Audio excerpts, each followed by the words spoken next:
নমস্কার। আপনারা ধারাবাহিকভাবে শুনছেন বিদেশি গাড়িতে বিপদ, শ্রীযুক্ত সমরেশ বসুর লেখা গোয়েন্দা গুগলের কাহিনী। আজ শুনবেন তৃতীয় পর্ব। গুগল খাটের ওপর শুয়ে আছে, পাতলা একটা কম্বল ওর গায়ে। স্নান করে খাবার পরে এখন যেন একটু শীত করছে। ও তাকিয়ে আছে বিমল কাকার দিকে। বিমল কাকা বসে আছেন একটা চেয়ারে, তার হাতে একটা পত্রিকা, কিন্তু গুগলকে শোনাচ্ছেন ঝুমকির কথা। ও হলো আমাদের সীতাদির মেয়ে। সীতাদি আমাদের আত্মীয় নন, কিন্তু তিনি ভদ্র পরিবার থেকে এসেছেন। ঝুমকির বাবা যখন মারা যান তখন ঝুমকির বয়স ছিল মাত্র 1 বছর। ঝুমকি ওর বাবার কথা মনে করতে পারে না, কি করেই বা পারবে? 1 বছরের মেয়ে কিছু মনে রাখতে পারে কি? ঝুমকি যখন 2-3 বছরের মেয়ে ছিল তখন ওর মাকে জিজ্ঞেস করত, মা, সকলের বাবা আছে, আমার বাবা কোথায়? এই পর্যন্ত বলে বিমল কাকা চুপ করলেন। একবার গলা খাঁকড়ি দিয়ে একটা সিগারেট ধরালেন। গুগল কথা বলতে পারছে না, ওর বুকের মধ্যে টনটন করছে, পাছে চোখে জল এসে যায়। আর বিমল কাকা তা দেখতে পান, সেই ভয়ে ও মুখ ফিরিয়ে খোলা জানালা দিয়ে শহরের দিকে তাকালো। বিমল কাকা গলাটা ঠিক করে আবার বললেন,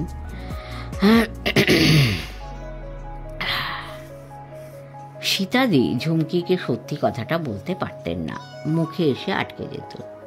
মিথ্যে করে বলতেন তোর বাবা অনেক দূর দেশে কাজ করতে গেছেন, সেখান থেকে কবে ফিরবেন কেউ বলতে পারে না। কিন্তু ঝুমকি খুব বুদ্ধিমতী মেয়ে। 4-5 বছর বয়সেই সকলের সঙ্গে কথা বলে বা শুনে বুঝতে পেরেছিল ওর বাবা মারা গেছেন। তারপর থেকে সীতাদিকে ও আর বাবার সম্পর্কে কোনো কথা জিজ্ঞেস করত না। সীতাদির জীবনটা সত্যি বড় দুঃখের। ঝুমকির বাবা মারা যাবার পরে ওর কাকা জ্যাঠারা সীতাদিকে বড় কষ্ট দিত, হেনস্থা করত। সীতাদিরা আমাদের সিলেটের এক গ্রামের লোক। দেশ বিভাগের পর সীতাদিরা অসমের পান্ডুয়ায় থাকতেন। আমার মা প্রত্যেক বছর অম্বুবাচীর সময় আর শিবরাত্রির সময় কামাখ্যায় যান। কামাখ্যায় গেলে মা পান্ডুয়ায় সীতাদিদের বাড়িও যেতেন। মা সীতাদির হেনস্থা দেখে কষ্ট পেতেন। একরকম জোর করেই মা সীতাদি আর ঝুমকিকে আমাদের বাড়িতে নিয়ে আসেন। সীতাদি আমার চেয়ে বয়সে বড় নন, তাকে সম্মান দেখানোর জন্যই আমি তাকে দিদি বলে ডাকি। আমাদের সংসারে যত কাজই থাক, রান্নার কাজ মা কারো হাতে দিতেন না, দেবেনি বা কাকে। লুমলিনরা আমাদের বাঙালি রান্না জানে না। সীতাদি আমার মায়ের হাত থেকে জোর করে রান্নার দায়িত্ব নেয়। আমাদের ভদ্রলোকেদের মন বড় অদ্ভুত।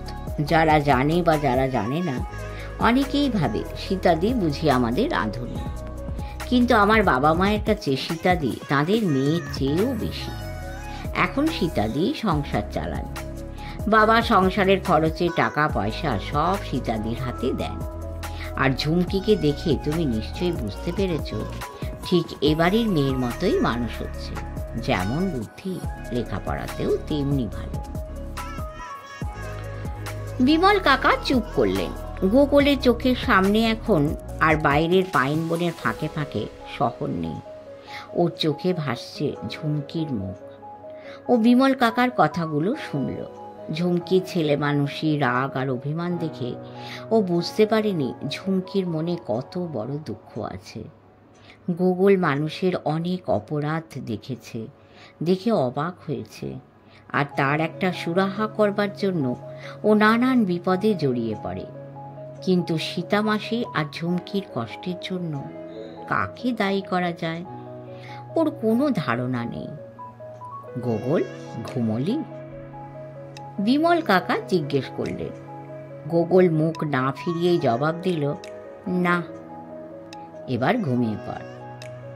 বিমল কাকা খাটে উঠে এলেন, বললেন, এবার আমিও একটু ঘুমাবো, তবে পাহাড়ের দেশে দিনের বেলা ঘুমোলেই শরীরটা ম্যাজম্যাজ করে। গুগল ঘুমিয়ে সেই অ্যাম্বাসেডর গাড়ির গায়ে সিল্কের নামাবলী জড়ানো লোকটাকে স্বপ্নে দেখছিল। লোকটার সেই ধূসর রঙের চুল, দাড়ি আর হালকা নীল কাচের চশমা পরা মুখটা যেন রহস্য করে হাসছে। গোগল দেখছিল লোকটা কেবল হাসছে না, ওর পায়ের থেকে কম্বলের ঢাকা সরিয়ে পায়ের আঙুল ধরে টানছে। ফলে ওর ঘুম ভেঙে গেল। কয়েকবার চোখ পিটপিট করে ও পায়ের দিকে তাকালো। কোথায় সে লোক? ও অবাক হয়ে দেখল ঝুমকি ওর পায়ের আঙুল ধরে টানছে। ওর চোখে মুখে লুকোনো হাসি। ঠোঁটে আঙুল চেপে গোগলকে কথা বলতে নিষেধ করলো। হাতছানি দিয়ে ওকে উঠে আসতে ইশারা করলো। গোগল গায়ের কম্বলটা খুলে একবার বিমল কাকার দিকে দেখল। বিমল কাকা পাশ ফিরে ঘুমোচ্ছেন। গোগল আস্তে আস্তে খাট থেকে নামলো। ঘরের কাঠের মেঝে কার্পেট পাতা, তবু পা টিপে টিপে না চললে শব্দ হতে পারে। ঝুমকি গোগলের হাত ধরে ঘরের একপাশে ছোট আলনার কাছে নিয়ে গেল। আলনায় ছিল গোগলের উলের সোয়েটার। ঝুমকি সেটা গোগলের হাতে তুলে দিল। গোগল শার্টের ওপর সোয়েটার পরে নিল। ঝুমকি গোগলের হাত ধরে পাশের বেতের চেয়ারে ওকে বসিয়ে দিল।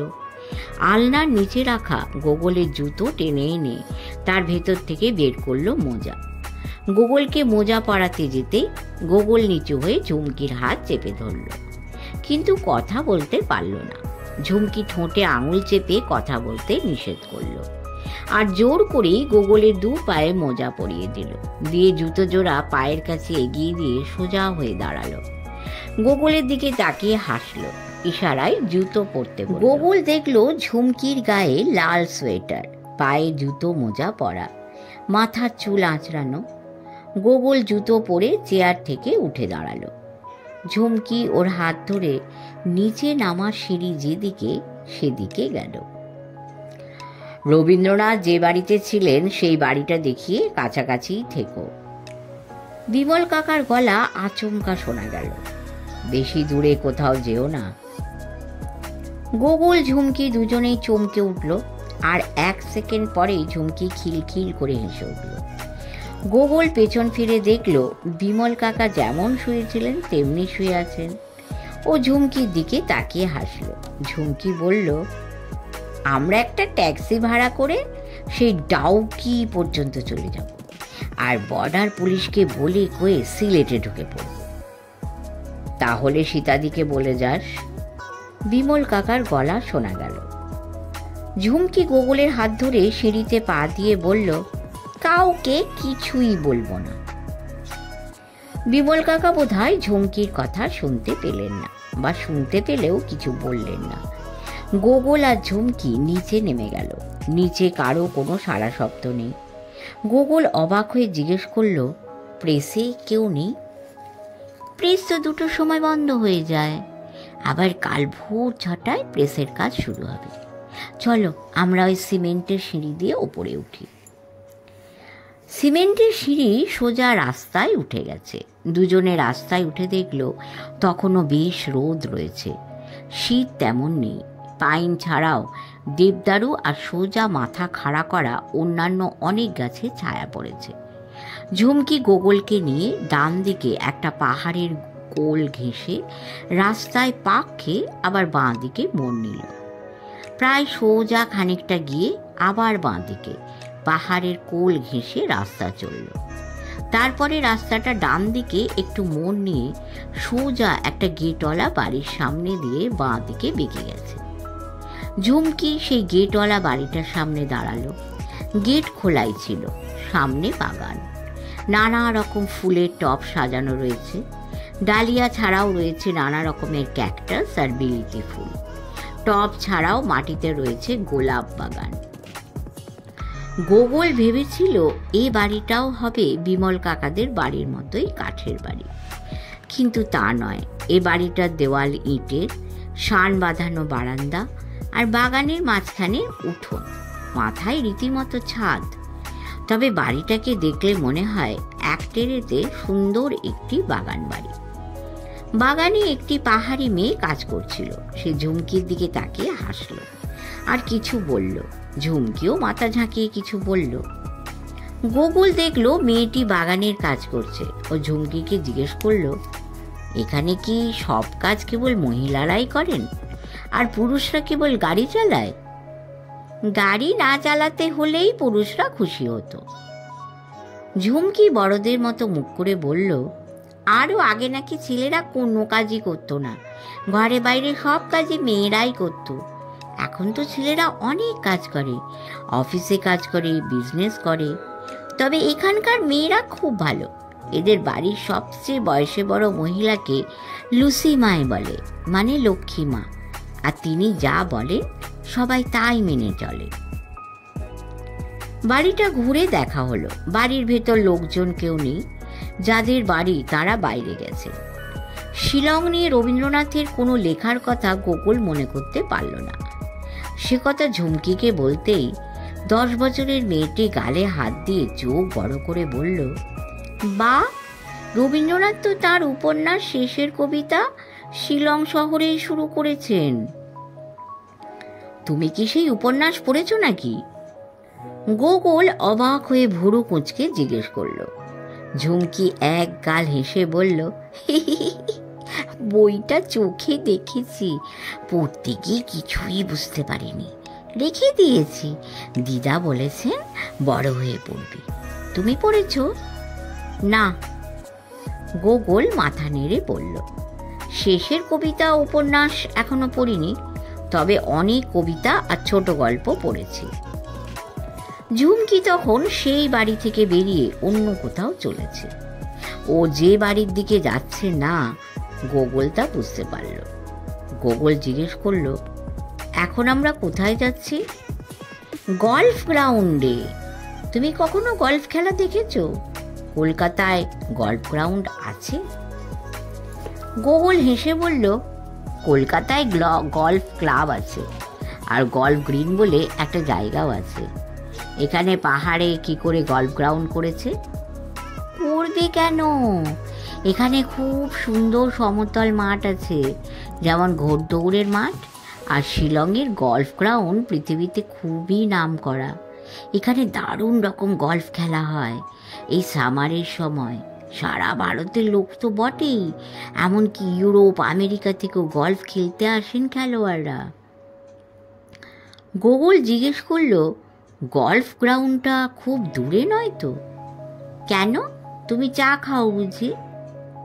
গোকুল মাথা নেড়ে বলল, রোজ রোজ খাইনি, একদিন খেতে ইচ্ছে করে। কেন বলো তো? আমি ভাবলাম তুমি চা খাবার জন্য বাড়ি ফিরতে চাও। গোকুল হেসে মাথা নেড়ে বলল, না, বিমল কাকা তো আমাদের বেশি দূরে কোথাও যেতে বারণ করেছেন। আমরা বেশি দূরে যাব না, তোমাকে এখন কেবল গল্ফ গ্রাউন্ডটা দেখিয়ে আনব। বলতে বলতেই ও হাত তুলে দেখালো, ওই দেখো গল্ফ গ্রাউন্ড।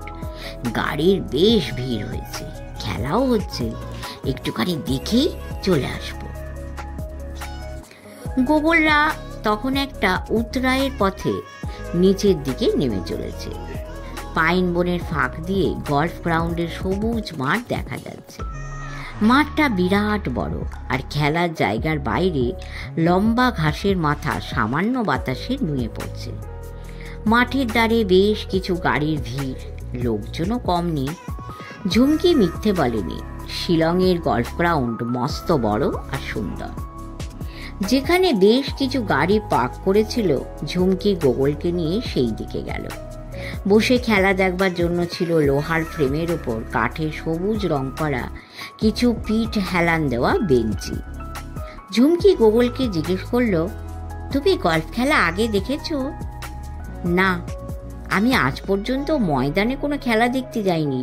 টিভিতে খেলা দেখেছি, ক্রিকেট আর ফুটবল, টেনিস আর ব্যাডমিন্টন খেলাও আমার ভালো লাগে।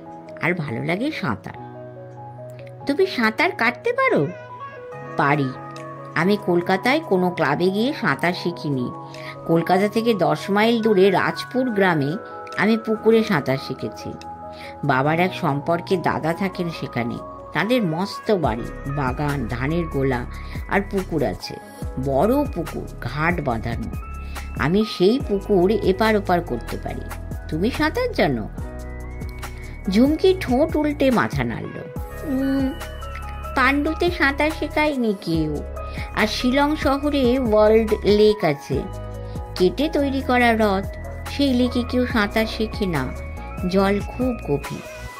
আর এমন একটা বিরাট মাছ আছে, দেখতে আমার চেয়েও বড়। তোমার চেয়েও বড়? গোগল ঝুমকির দিকে তাকালো। ঝুমকি ওর চেয়ে খাটো, তাহলে ওর চেয়ে বড় মাছ কি হতে পারে? জিজ্ঞেস করলো, কি মাছ? রাঘব বোয়াল? ঝুমকি খিলখিল করে হেসে বলল, না না, রাঘব বোয়াল কেন হবে? এত বড় রুই মাছ, এত বুড়ো মাছ যে তাদের গায়ে শ্যাওলা ধরে গেছে। সেই মাছ কেউ ধরে না? না, ওয়ার্ড লেকের মাছ ধরতে দেওয়া হয় না। তুমি যদি খাবার দাও তাহলে দেখবে অনেক মাছ তোমার সামনে এসে ভিড় করবে। মামা তোমাদের ওসব দেখাতে নিয়ে যাবেন, তখন দেখবে। কিন্তু তুমি কলকাতার মাঠে কোনোদিন খেলা দেখতে যাওনি কেন? বাবা বলেন কলকাতার মাঠে গিয়ে ছোটদের খেলা না দেখাই ভালো, নানা রকম গোলমাল হয় তো। তবে আর 2-1 বছর বাদে বাবা নিয়ে যাবেন বলেছেন। তাহলে তুমি গল্ফ খেলা কোনোদিন দেখোনি? না, কলকাতায় আমার কোনো বন্ধুর মুখে শুনিনি তারা গল্ফ খেলা দেখেছে। তোমার কথা শুনে এখন নিজেরই কেমন অবাক লাগছে। কলকাতায় জন্মেছি, অথচ আমরা গল্ফ খেলা কোনোদিন দেখিনি। খেলাটা যে কি তাও জানিনি। তুমি জানো? ঝুমকি মাথা ঝাঁকিয়ে বলল, একটু একটু। খেলাটা 8-10টা খেলার মতো নয়। তুমি বললে কলকাতায় গল্ফ গ্রিন বলে একটা জায়গা আছে। গ্রিন মানে সেই জায়গা যেখানে দাঁড়িয়ে খেলোয়াড় খেলেন। গ্রিনে দাঁড়িয়ে খেলছেন ওই যে টুপি মাথায়, সাদা পোশাক পরা ভদ্রলোক, যার হাতে রয়েছে ক্লাচ। ক্লাচটা কি? সেটা দিয়ে গল্ফের বল মারা হয়, স্টিক, ব্রডলি, লাঠিও বলতে পারো। ওটা কাঠের হয়, লোহা, অ্যালুমিনিয়ামের, অ্যালয় স্টিলেরও হয়। যে ভদ্রলোক এখন বল মারার জন্য তৈরি হচ্ছেন তার হাতের ক্লাচটা মনে হচ্ছে অ্যালয় স্টিলের। গল্ফ গ্রিনটাকে তুমি লনও বলতে পারো, যেমন টেনিস লন হয় না, সেই রকম। গোগল ঝুমকির জ্ঞান দেখে খুশি হলো। এতদিন ও গল্ফ গ্রিন নাম শুনেছে, সেই নামের মধ্যে যে একটা অন্য অর্থ আছে আগে জানতো না। ও দূর থেকে স্পষ্টই দেখতে পেল খেলোয়াড় ভদ্রলোক বল মারার জন্য তৈরি হয়েও বারে বারেই মুখ তুলে দূরে কোনো একদিক দেখে নিচ্ছেন, আর মারবার আগে যেন অনেকটা সময় নিচ্ছেন। কিন্তু বলটা কিসের ওপর রয়েছে? বলটা সবুজ ঘাসের ওপর তো নেই, থাকলে দূর থেকে চোখে পড়তো না। গোগল জিজ্ঞেস করলো, বলটা কি কোনো কিছুর ওপর রাখা হয়েছে? হ্যাঁ, বলটা রয়েছে টি এর ওপর। টি মানে কিন্তু চা নয়, এটার বানান হলো TEE। এটা কোনো জিনিস নয়, বলটা মারার আগে যেখানে রাখে সেটাই হলো টি। ওখান থেকে খেলা শুরু। বলটা মেরে পাঠাবেন কোথায়? গর্তে। প্রত্যেক গ্রিনেই একটা করে গর্ত আছে। আর ওই যে দেখতে পাচ্ছ লাল পোশাক পরে এক ভদ্রলোক, মাথায় টুপি, গাছের কাছে দাঁড়িয়ে আছেন, উনি হলেন পুটার।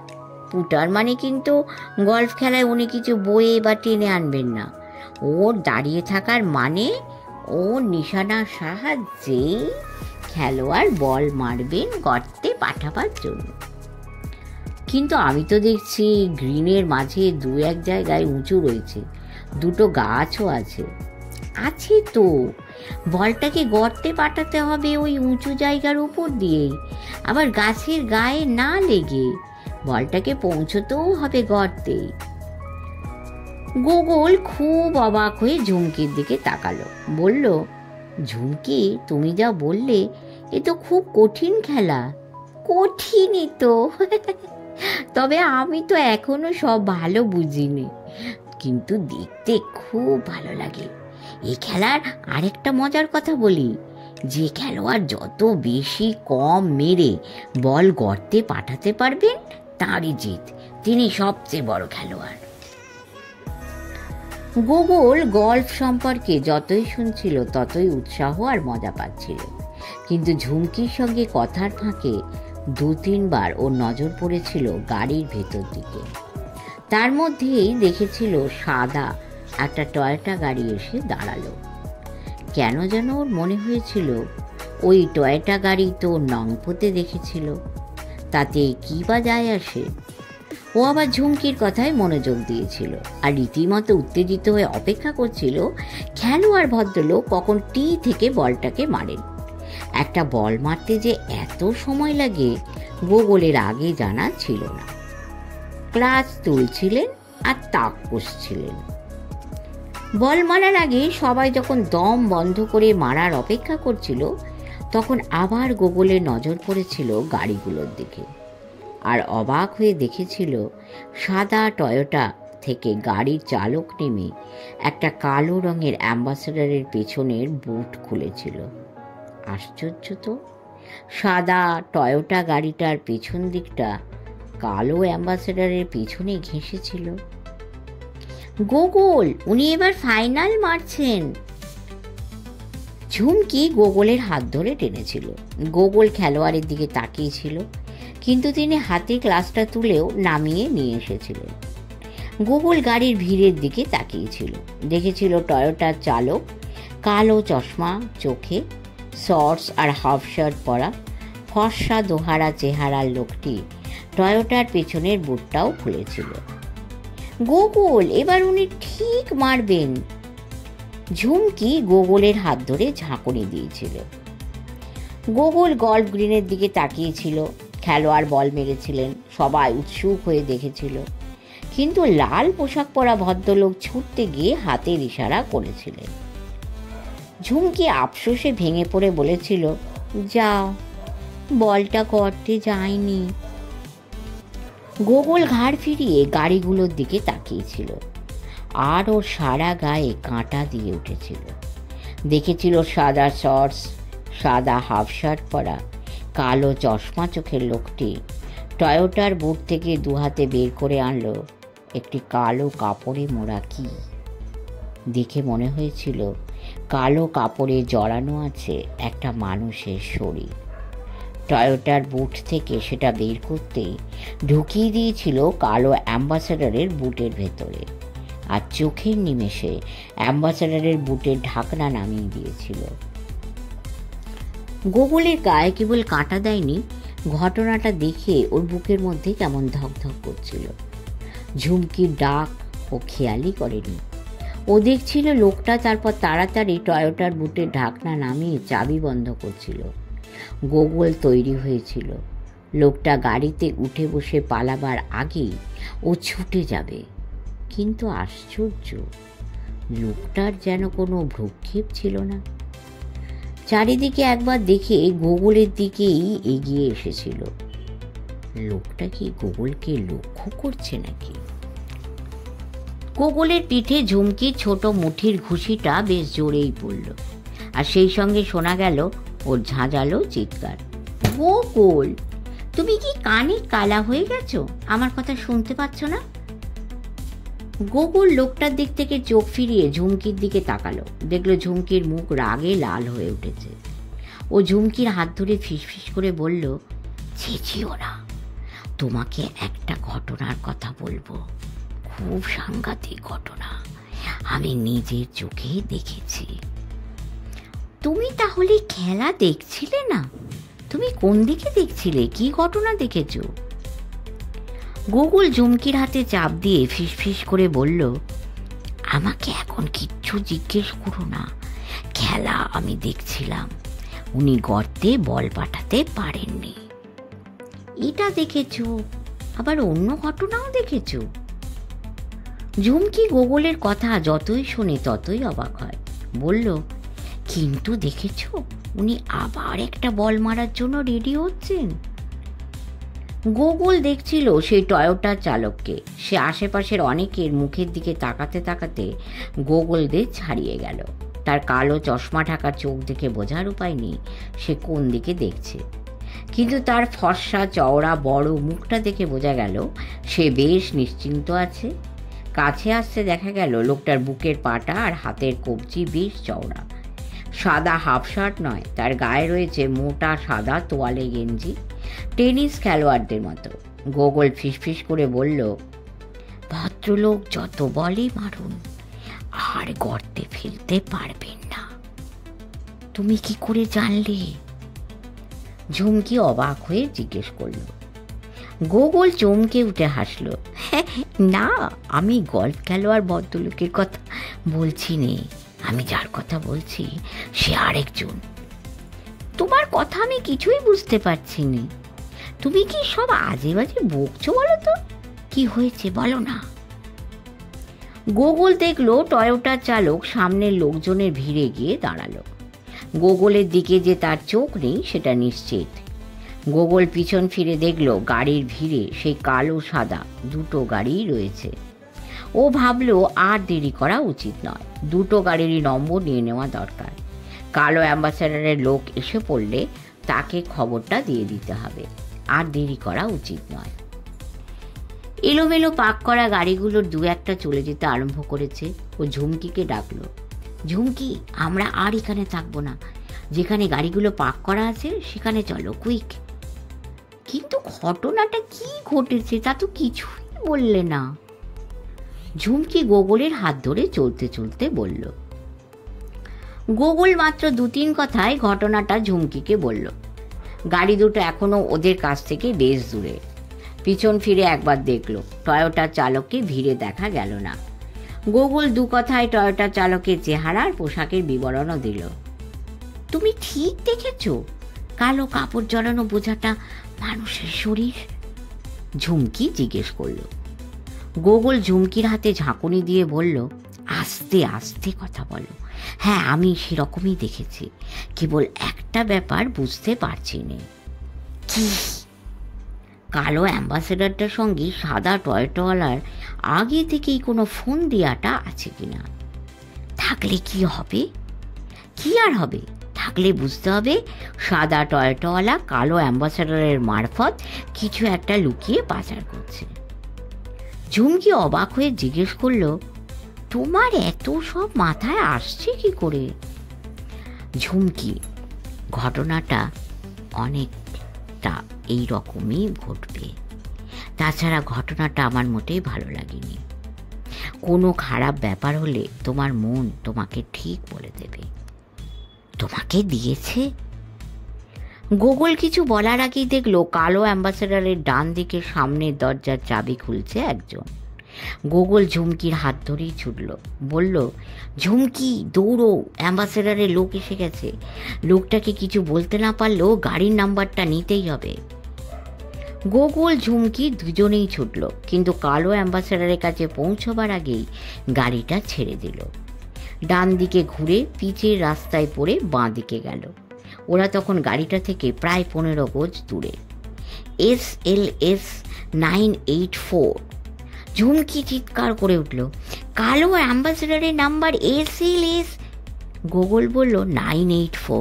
ঠিক আছে, একদম চেঁচিয়ে কথা বলো না, আর ছুটতে হবে না, কেবল নাম্বারটা মাথায় রেখো। ঝুমকি গোগল দুজনেই হাঁপিয়ে পড়েছিল। ঝুমকি বসতে যাচ্ছিল। গোগল বলল, এখন বসা যাবে না, আস্তে আস্তে চলো, টয়োটার কাছে যাই, ও গাড়িটার নাম্বারও নিতে হবে। গোগল হাঁপিয়ে হাঁটতে হাঁটতে থেমে গেল। ঝুমকি জিজ্ঞেস করলো, তবে? গাড়ি দুটোর নাম্বার ফলস হতে পারে। মানে মিথ্যে? তুমি কি করে বুঝলে? কি করে আবার? এরকম ঘটনা অনেক ঘটতে দেখেছি, তাতেই সন্দেহ হচ্ছে। গোগল বলল, আবার নাও হতে পারে, তবু নাম্বারটা আমাদের নিতেই হবে। সাদা টয়োটা ছড়িয়ে ওরা বেশ খানিকটা এগিয়ে গিয়েছিল। ফিরে আস্তে আস্তেই গোগল দেখলো সেই লোকটাই এদিকে আসছে। সাদা শর্টস, সাদা তোয়ালে গেঞ্জি আর কালো চশমা, দোহারা চেহারা, শক্ত মজবুত।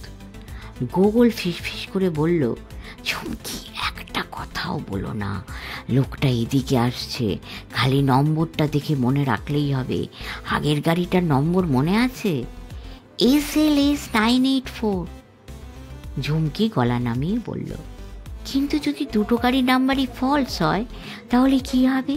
কিছুই তো জানা যাবে না, যে যার রাস্তায় পালিয়ে যাবে। গোগল মাথা ঝাঁকিয়ে বলল, ঠিক বলেছ তো, কিন্তু ঝুমকি খুব সাবধান, লোকটা যেন একদম বুঝতে না পারে আমরা ওর গাড়ির নাম্বার নিচ্ছি। এই গাড়িটার নাম্বার তো দেখছি ASM 500019। ঝুমকি ফিসফিস করে বলল, তার মানে এই গাড়িটা অসমের। গোগলের কানে গাড়িটার নাম্বার কেমন সন্দেহজনক ঠেকল। ওরা দুজনেই যখন গাড়িটার পেছন দিকে আবার গল্ফ খেলার গ্রিনের দিকে যাচ্ছে, তখনই সেই দুজনকে দেখা গেল। সেই ধূসর গোঁপদাড়ি, মাথায় ধূসর লম্বা চুল, গায়ে সিল্কের গেরুয়া পাঞ্জাবির ওপরে গেরুয়া সিল্কের নামাবলী। এখন দেখা গেল লোকটির পরনে গেরুয়া রঙের পাজামা, পায়ে ওই রঙেরই কাপড়ের জুতো, চোখে হালকা বেগুনি রঙের চশমা। পাশে তার সেই সঙ্গী, নীল স্যুট পরা, সোজা শক্ত চেহারা, একজোড়া কালো গোঁফ, চোখে ঘন কালো কাঁচের চশমা। দুজনেই হাসতে হাসতে কথা বলতে বলতে গাড়ি পার্কিংয়ের দিকে আসছে। আর কয়েক গজ দূর থেকে তাদের দুজনকে খুব ঘন ঘন লক্ষ্য করছে টয়োটার চালক। গোগল ব্যাপারটা ঠিক বুঝতে পারছে না। সেই ভোরের প্লেন থেকে ও লোক দুটোকে এবার নিয়ে 4 বার দেখল। গোগল তাদের দেখছিল, তারা কাছে আসতে যেন গোগল আর ঝুমকির দিকে দেখল। নামাবলী গায়ে লোকটির গোঁপদাড়িতে সেই হাসি ঝলকাচ্ছে, তার হালকা বেগুনি রঙের চশমার ভেতর থেকে যেন গোগল আর ঝুমকিকেই দেখছে। টয়োটার চালক ক্রমেই টয়োটার দিকে এগিয়ে আসছে, ধূসর গোঁপদাড়ি আর নামাবলীও তার সঙ্গে। লোকটার সঙ্গে কিছুটা ফারাক রেখে গাড়ি পার্কিংয়ের দিকে আসছে। মাঝখানে গোগল আর ঝুমকি, সকলেই ওদের পেরিয়ে গেল। গোগল ঠিক বুঝতে পারল না তিনজনের মধ্যে কে উচ্চারণ করলো, little boy and his friend must be careful, they are very dangerous persons। অর্থাৎ ছোট ছেলেটি আর তার সঙ্গীকে সাবধান, ওরা ভীষণ বিপজ্জনক লোক। গোগল কিছু বুঝে ওঠার আগেই তিনজনেই ওদের ছাড়িয়ে গেছে। গোগল ঝপ করে ঘাসের ওপর বসে পড়ল।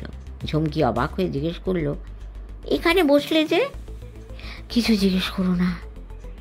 গোগল গলা নামিয়ে ফিসফিসিয়ে বলল, আমার কাছে বসো। তারপর গলা তুলে বলল, আশেপাশে অনেকেই তো বসেছে, এসো আমরাও বসি, গল্ফ খেলা পরে দেখব। ঝুমকি আর কোনো কথা না বলে বসে পড়ল। সত্যি আশেপাশে কেউ কেউ বড় বড় ঘাসের উপর বসেছিল। হাওয়ায় ঘাসের ডগা নুয়ে পড়ছে, শীত করছে না একটুও। গোগল গলা নামিয়ে বলল, ঝুমকি, বিমল কাকা হয়তো এতক্ষণে আমাদের খুঁজতে বেরিয়েছেন, কিন্তু আমার কেমন মনে হচ্ছে একটা কিছু গোলমাল হয়েছে। তুমি ওই ভদ্রলোক দুজনকে দেখছো, ওই যে গাড়ির ভিড়ের দিকে যাচ্ছেন, একজনের অদ্ভুত পোশাক। হ্যাঁ দেখছি তো। ওদের ইংরেজিতে কিছু বলতে শুনেছ? না তো। ওই ভদ্রলোক দুজন আজ আমাদের সঙ্গে এক প্লেনে কলকাতা থেকে এসেছেন। তাতে কি হলো? কিছুই নয়, তবে। গোগল কথা থামিয়ে দিল। গোগল, একটুখানি সময়ের মধ্যে তুমি যেন কেমন হয়ে গেছো। তবে তোমার যদি মনে হয় দুটো গাড়িরই নম্বর মিথ্যে সাজানো, তাহলে টয়োটার পিছনের সিটে আমাদের চেপে বসতে হয়, লোকটাকে ফলো করা যাবে। গোগল ভুরু কুঁচকে ঝুমকির দিকে তাকালো। দুটো গাড়িরই নাম্বার যদি মিথ্যে হয়, আর টয়োটার বুট থেকে অ্যাম্বাসেডারের বুটের ভেতর যা ঢোকানো হয়েছে তা যদি কোনো মানুষের শরীর হয়, তাহলে আর কিছুই জানা যাবে না। ঝুমকি গোগলের দিকে তাকিয়েছিল। গোগল বলল, লোকটার সামনে দিয়ে তো আর গাড়ির পেছনে উঠে বসতে পারবো না, ভেতরে উঠে বসার বিপদও আছে। গোগল, ভদ্রলোক টয়োটার বুট খুলে তুলে দেখেছে। ঝুমকি বলে উঠল। গোগল দেখল সত্যি তাই। আর একটা অবাক কাণ্ড, সে নামাবলী গায়ে দেওয়া ভদ্রলোক আর তার সঙ্গী যেন কিছুই দেখছেন না, অথচ দাঁড়িয়ে পড়েছেন একটু দূরেই, গল্প করছে নিজেদের মধ্যে। টয়োটার চালক পেছনের বুট বন্ধ করে চাবি লাগালো, তারপর চাবিটা রিং আঙুলে গলিয়ে আস্তে আস্তে পিছের রাস্তার দিকে চলে গেল। নামাবলী গায়ে ভদ্রলোক তার সঙ্গীকে নিয়ে চলে যাচ্ছেন। গোগল, এই সুযোগ। ঝুমকি রীতিমতো উত্তেজিত স্বরে বলল, টয়োটার ভদ্রলোক আমাদের দিকে পিছন করে পিছের রাস্তা ধরে দাঁড়িয়েছেন। ওর গাড়ির পিছনে উঠতে হলে আমাদের এক্ষুনি উঠতে হবে। গোগল কয়েক সেকেন্ড ভেবে ঝুমকির সঙ্গে টয়োটার দিকে এগিয়ে গেল। টয়োটার চালক পেছন ফিরেই একটা সিগারেট ধরালো। ওরা দুজনেই তখন টয়োটার একেবারে গায়ে। নিচু গাড়ি, গোগলের মাথা দেখা যায়। ঝুমকি দরজায় আঙুলের চাপ দিল, চাবি বন্ধ নেই, দরজা খুলে গেল। ঝুমকি উঠে পড়ল গাড়ির মধ্যে। গোগল তখন নিরুপায়। ওকে উঠতেই হলো। উঠে দরজা টেনে দিল। জানলার কাছ দিয়ে দেখল লোকটি এখনও সিগারেট খাচ্ছে। গোগল ভাবছে টয়োটার পেছনে লুকোনোর একটাই অসুবিধা, সামনের সিট দুটো আলাদা, মাঝখানে অনেকটা ফাঁক, হাতের সামনে মাঝখানে লাট্টু গিয়ার। গোগল ভাবছে এখনো সময় আছে। লোকটার কাছে ধরা পড়লে কি ঘটবে কিছুই বলা যায় না। বাড়ির সকলের কথা মনে পড়ছে, বিশেষ করে বাবা মা আর বিমল কাকার। লোকটি গাড়ির দিকে ফিরে আসছে। লোকটার কাছে ধরা পড়লে বিপদ। স্টিয়ারিং ডান দিকে। গোগল ঠিক করলো ও ডান দিকে মাথা নিচু করে থাকবে। ঝুমকিকে বলল, তুমি ওদিকে একেবারে মাথা নিচু করে বসবে, লোকটা আসছে, তুমি মাথা তুলে রাস্তার দিকে দেখার চেষ্টা করো না। গোগল একবার পিছনের কাছ দিয়ে বাইরে দেখল। সেই নামাবলী গায়ে ভদ্রলোক আর তার সঙ্গীকে দেখা গেল না। টয়োটার চালক গাড়ির সামনে এসে দাঁড়ালো। গোগল সিগারেটের ধোঁয়ার গন্ধ পাচ্ছে। মিনিট খানেক পর চালক গাড়িতে উঠল। সে শীষ দিচ্ছে। গাড়ি স্টার্ট করে পিচের রাস্তায় গিয়ে পড়ল। গোগল আসনের নিচে মুখ গুঁজে আছে। চোখ তুলে দেখল ঝুমকিও তেমনি আছে। গাড়িটা প্রথমে আস্তে চলল, তারপরে একবার প্রায় থেমে এলো। গোগল ঝুমকি কিছুই বুঝতে পারছে না, দেখতেও পেল না। লোকটার প্রথম চোখে পড়েছে ঝুমকিকে, তারপরে মাথা ঘুরিয়ে পেছনে চোখ নামিয়ে দেখল গোগলকে। লোকটার ভুরু জোড়া কুঁচকে উঠল, মুখ শক্ত হলো। গোগলরা টের পেল গাড়ি হঠাৎ খ্যাপা হাতের মতো জোরে ছুটতে আরম্ভ করলো। কি ব্যাপার, হঠাৎ এরকম হলো কেন? গোগল ব্যাপারটা কিছু বুঝতে পারল না। টয়োটাটাকে কোনো গাড়ি পেছন থেকে অনুসরণ করছে। 20 মিনিটের মধ্যেই গাড়ি থেমে গেল। হর্ন শোনা গেল। শব্দে বোঝা গেল একটা গেট খুলল। গাড়ি ভেতরে ঢুকলো। টয়োটার চালক গাড়ি থেকে পাহাড়ি ভাষায় কি বলল। গোগল কিছুই বুঝতে পারল না। পিছনে গেট বন্ধ হওয়ায় শব্দ শোনা গেল। ঝুমকির দিকে তাকালো। ঝুমকির চোখে মুখে ভয় ফুটে উঠেছে। গাড়ি অন্ধকারের মধ্যে ঢুকলো, তার মানে গ্যারেজে ঢুকলো। টয়োটার চালক গাড়ি থেকে নামলো। গোগলের দিকের পেছনের দরজা খুলে দিল। গোগল বাধ্য হয়ে উঠে আসনে বসলো। ঝুমকিও তাই করল। সাদা টয়োটার চালক চোখ থেকে কালো চশমা খুলল। লোকটার চোখ দুটো বেশ লাল, মুখটা পাথরের মতো শক্ত আর রাগী, কিন্তু সে হাসল। ইংরেজিতে ঠাট্টা করে বলল, হ্যাঁ, আমার দুটো অতিথি, একজনকে নংপোতেই আজ দেখেছি, বলে গোগলের দিকে তাকালো। তবে কাজটা তোমরা ভালো করনি। তোমরা ক্ষুধার্ত বাঘের খাঁচায় অতিথি হয়েছ। এসেছই যখন, তখন তো আর ফেরানো যায় না। এবার নেমে এসো। গোগল ঝুমকির দিকে তাকালো। ঝুমকি বলল, তখনই তুমি ঠিক বলেছিলে, এ লোকটা মোটেই ভালো নয়। লোকটা হেসে ইংরেজিতেই বলল, সেটা যদি আগে বুঝতে আমার ফুলের কলিটি, তাহলে আর তোমাদের আমার অতিথি হতে হতো না। এখন তো আর ফিরতে পারবে না। লোকটা যে বাংলা জানে তা প্রমাণ হয়ে গেল। গোগল বুঝলো এখন আর কিছু করার নেই, বলারও নেই, কেবল দেখতে হবে। ও ঝুমকিকে ডাকলো, এসো, নেমে এসো।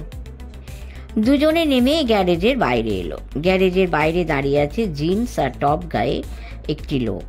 তার লম্বাটে হাড়, শক্ত মুখে পাতলা গোঁফ আর ছাগলদারি চোখ দুটো ধানি লঙ্কার মতো সরু।